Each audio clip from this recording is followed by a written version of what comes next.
they created direwolves, and they're already born, apparently, and we're just hearing Couple about months them. old. And then immediately the next day, Vince, and I'll let you go.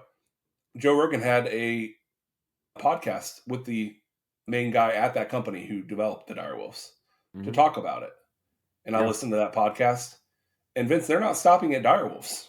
This company is working on mammoths and saber-toothed tigers and all these prehistoric creatures.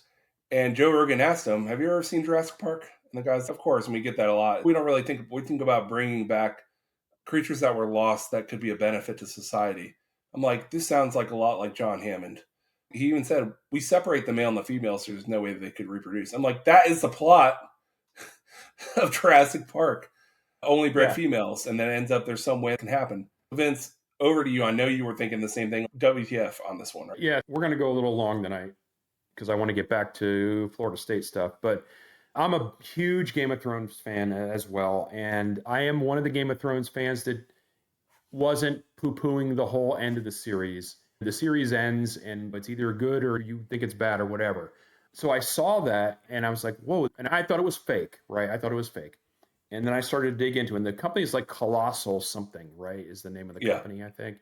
And so what they do is they basically take a near relative, a related species, a wolf, a gray wolf in this scenario, and they basically manipulate the genetic code Old and skulls. using DNA from bones and fragments that they have. And And then AI they have has a apparently sped this up. surrogate to give birth.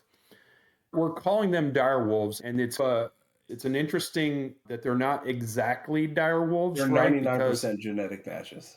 they're not exactly dire wolves, but there is enough genetic code in there to say basically they've been de-extinct.